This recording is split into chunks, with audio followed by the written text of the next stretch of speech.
A Jornada Viva Mais tem como objetivo principal contribuir com a sua qualidade de vida através de medidas preventivas. A nossa próxima palestra é com o urologista Dr. Dimas Melão, que vai falar tudo sobre a saúde do homem. Ele é urologista e cirurgião robótico formado em medicina pela Universidade de São Paulo. Realizou residência médica em cirurgia geral e urologia no Hospital das Clínicas de Ribeirão Preto, da Universidade de São Paulo. Durante a sua especialização, fez estágio em videolaparoscopia em cirurgia robótica no Memorial Sloan Kettering Cancer Center de Nova York.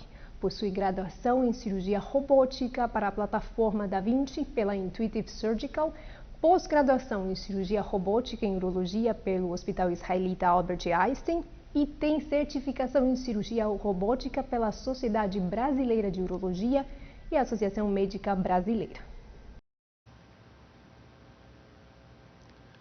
Primeiramente, eu gostaria de agradecer ao convite para participar aqui do Viva Mais, da Jornada Viva Mais, para falar desse assunto tão importante que é a saúde do homem, né?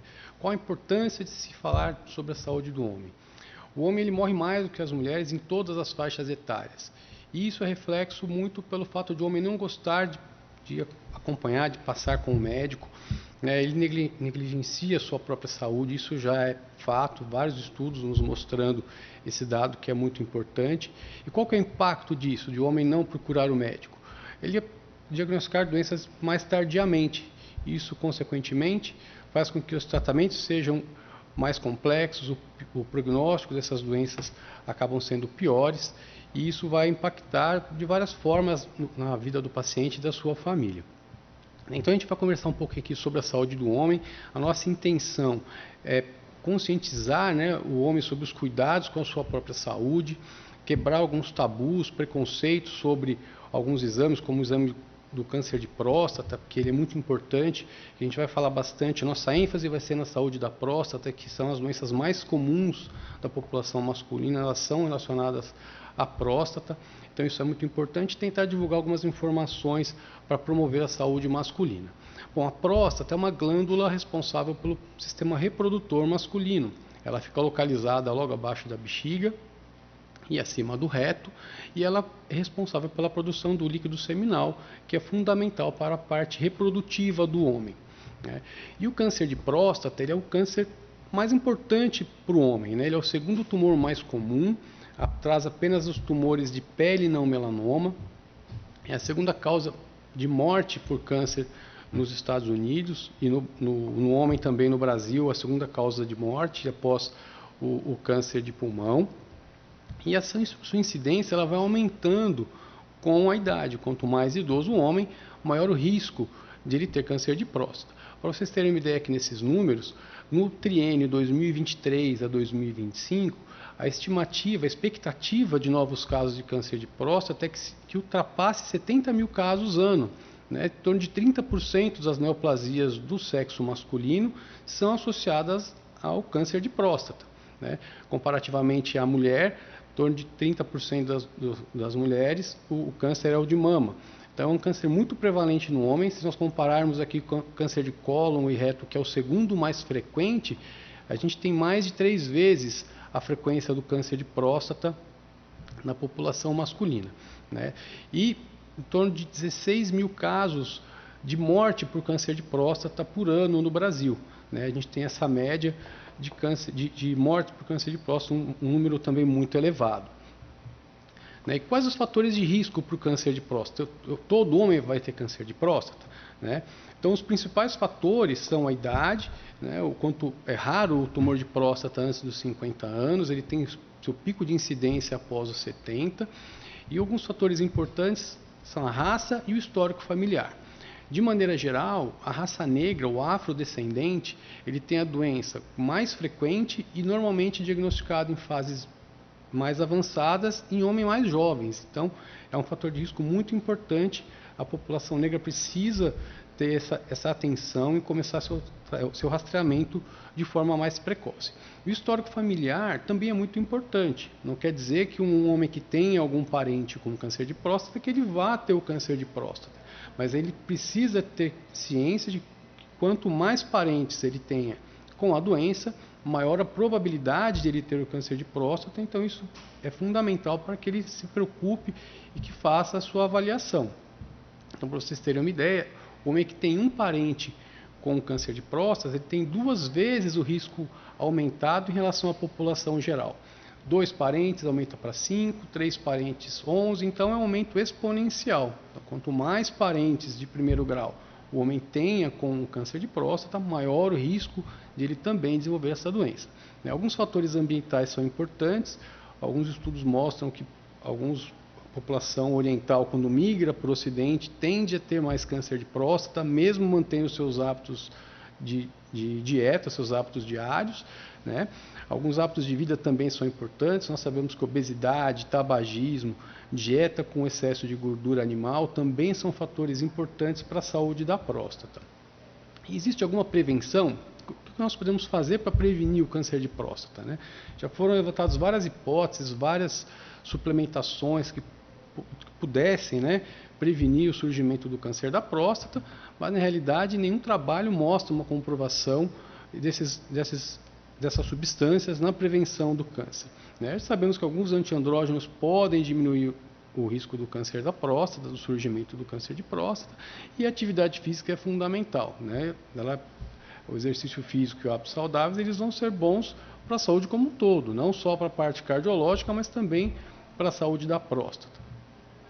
E como que é feito o rastreamento? E na nossa prevenção, né, não existe um preventivo para evitar o câncer de próstata, como a gente conversou.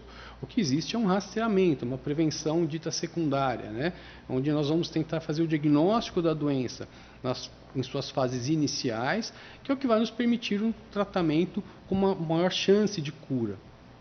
E esse rastreamento é feito tradicionalmente com o exame do toque retal e a dosagem sanguínea do PSA, que é uma substância produzida pela próstata, né?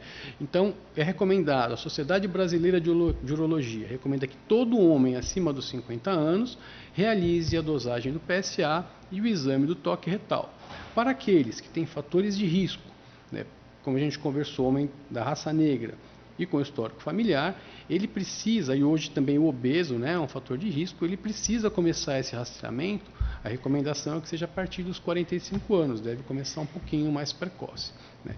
A ressonância magnética, ela deve ser feita para todo homem? Não, a ressonância magnética tem a sua indicação.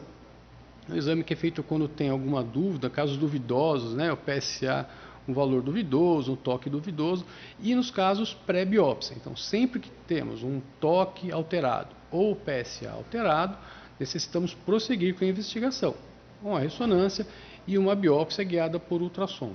O ultrassom normal, esse ultrassom de rotina, ele não serve para rastreamento do câncer de próstata. Por quê? Porque ele vai nos mostrar apenas o tamanho da próstata e avaliar o resíduo de urina. Ele não mostra se tem tumores, né? A não ser quando é um tumor já mais avançado, casos mais agressivos, ele vai dar alguma dica que possa ter alguma coisa de diferente. O exame do toque retal é um exame relativamente rápido, indolor, né? Tem um leve desconforto pela introdução do dedo para fazer o exame, mas é um exame de maneira geral indolor, onde podemos tocar a superfície periférica da próstata para avaliar a sua consistência, ter uma estimativa do seu tamanho e avaliar se tem alguma nodulação, algum tumorzinho que já nos indique alguma suspeita para prosseguir uma possível investigação. É um exame que ele é acessível, barato, faz parte da consulta do urologista, então não tem um custo adicional para ser realizado o exame do toque retal. Ele nos permite diagnosticar algumas doenças mais avançadas, já pelo toque nós conseguimos ter essa ideia, né? E toque suspeito sempre deve ser biopsiado, independente dos níveis do PSA. É que nós sabemos que em torno de 20 a 25% dos pacientes com PSA normal podem ter, ou melhor, os pacientes com câncer de próstata, em torno de 25% têm o nível de PSA na faixa normal. Então, não existe um exame melhor do que o outro, o toque não é melhor do que o PSA e vice-versa. A combinação desses dois exames é que torna o rastreamento muito eficaz. Então, se temos toque normal com PSA normal, pouco provável de termos um câncer de próstata, mas é importante sempre que exista a combinação desses dois exames. Feito o diagnóstico do câncer de próstata, né, fez o rastreamento, necessitou de uma biópsia, a biópsia confirmando o câncer de próstata, serão feitos alguns exames que nós chamamos de estadiamento, para termos uma ideia do grau da doença, se ela está somente localizada na próstata ou se já está em algum outro órgão, para podermos definir qual vai ser o tratamento adequado para cada caso. O tratamento é importante que ele seja individualizado para cada homem, para cada faixa etária, enfim, de acordo com o grau da doença. As doenças em suas fases iniciais, de maneira geral, nós temos algumas opções, como a cirurgia, a radioterapia, com chance elevada de cura, de mais de 90% dos homens ficam curados do câncer de próstata com o tratamento cirúrgico e eventualmente uma radioterapia. E em determinados casos é possível inclusive fazer uma vigilância ativa da doença. Os tumores de muito baixo risco, ele pode ser observado, repetir os exames rotineiramente. Um percentual desses pacientes não vai evoluir para necessidade de tratamento. Tá?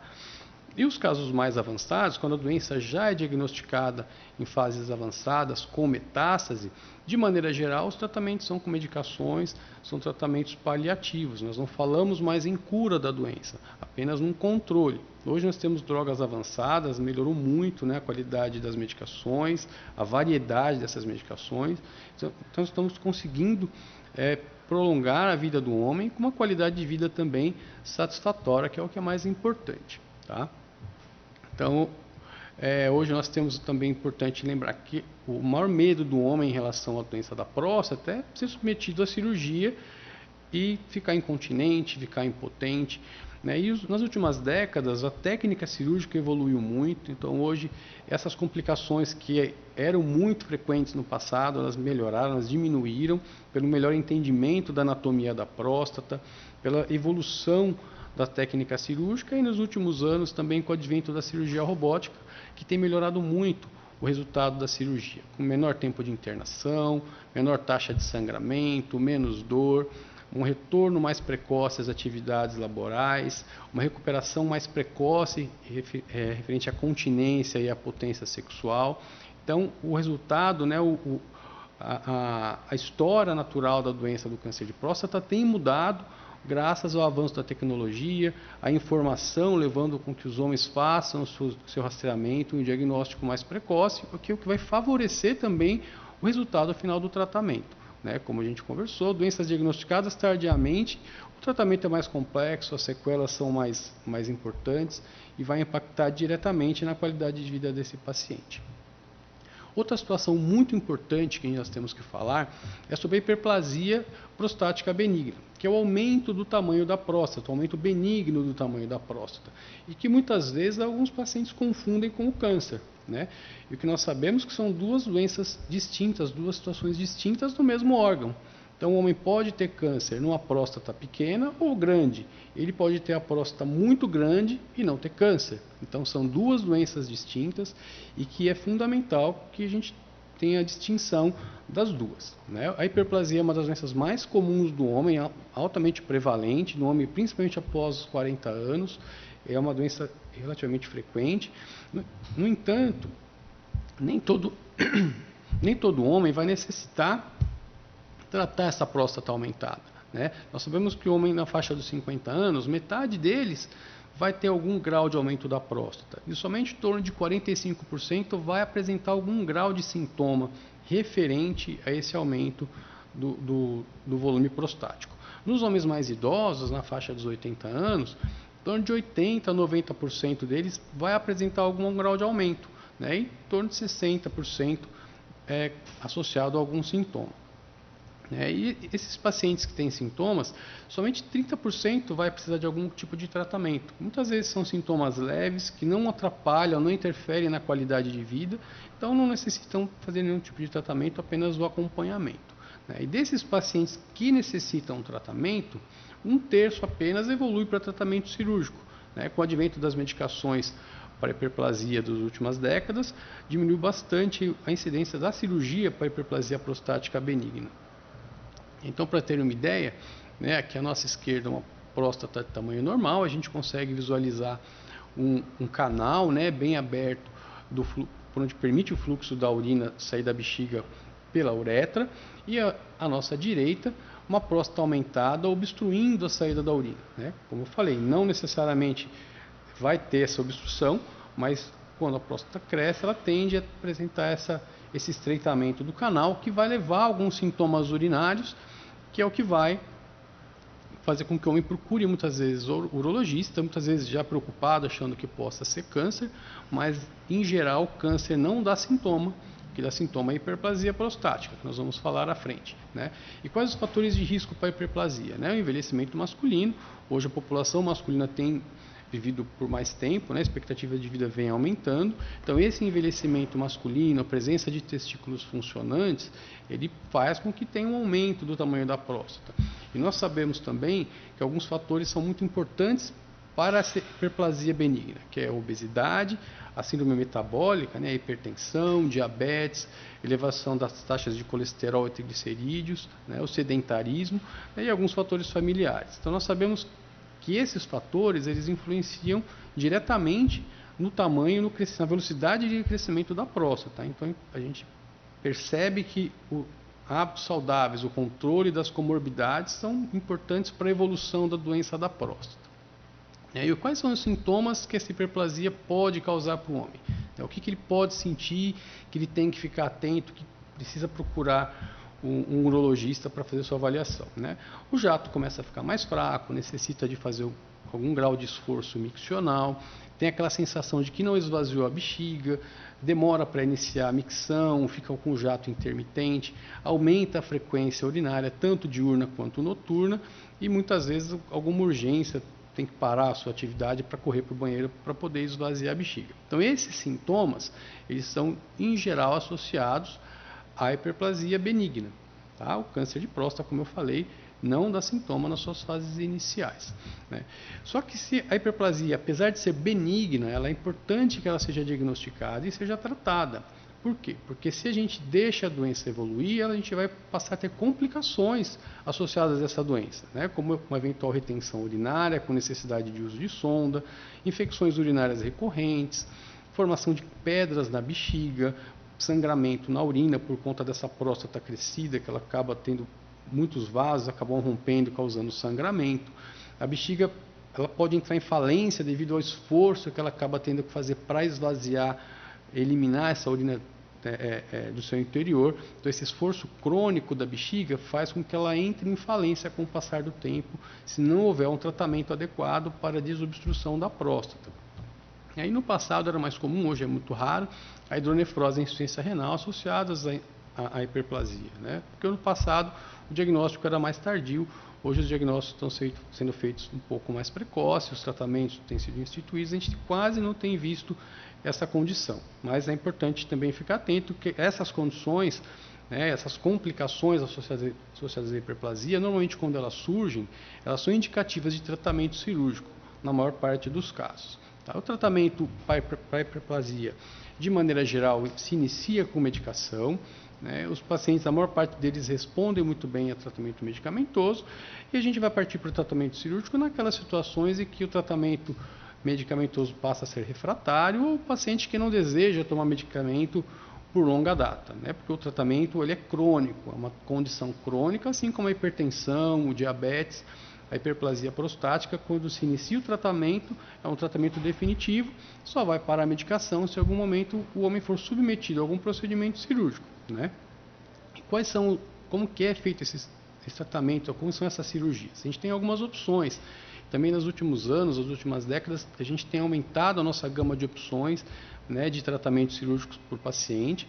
Os mais comuns, os mais frequentes, né, os tradicionais são os tratamentos endoscópicos, onde a gente faz o tratamento pelo canal, né, a famosa raspagem da próstata.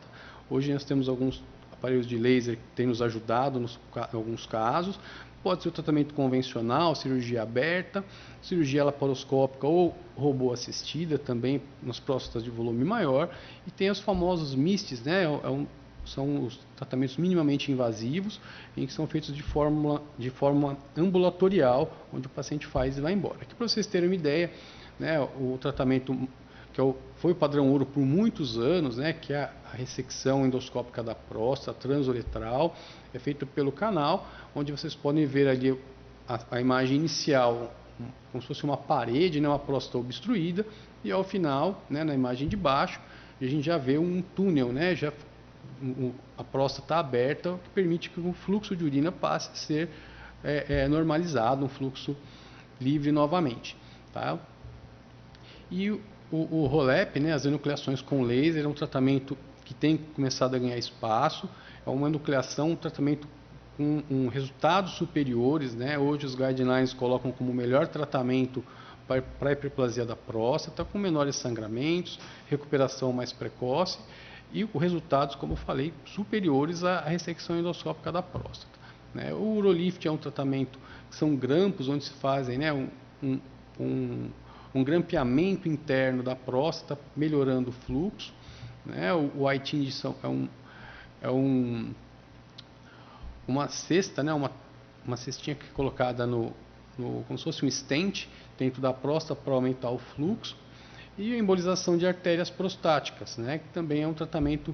Esses tratamentos em geral são de exceção. Esses tratamentos minimamente invasivos, de maneira geral, são indicados para pacientes mais idosos, com risco cardiológico muito alto, e para aqueles que desejam manter a ejaculação, que esses tratamentos em geral eles favorecem a manutenção da ejaculação, ao contrário dos tratamentos endoscópicos, da cirurgia convencional, ou mesmo as cirurgias laparoscópicas ou robô-assistidas.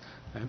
Então é importante que o homem ele se cuide, ele procure o médico para oferecer o rastreamento, não só para avaliação da próstata, como a gente deu ênfase aqui, por ser a doença mais importante, né, as condições mais importantes para o homem após os 40 anos, mas de uma forma geral, avaliar hipertensão, diabetes, colesterol, está fazendo o seu segmento também com o cardiologista, com o geriatra. Então, tudo isso é importante para poder manter uma saúde adequada, uma saúde em dia, né? Porque nós tratando a doença no seu início, os tratamentos são mais simples, os resultados são superiores. Isso é fundamental para que se mantenha uma qualidade de vida, principalmente nos dias atuais em que a expectativa de vida tem aumentado, o homem tem vivido mais, assim como a mulher. Então a gente precisa viver mais e com qualidade. Isso é muito importante. Obrigado mais uma vez pelo convite. Estou à disposição de todos. Acompanhe nossas redes sociais e receba informações com credibilidade que irão contribuir com o seu bem-estar físico, mental e espiritual. Nos procure por @Hospital Adventista de Manaus.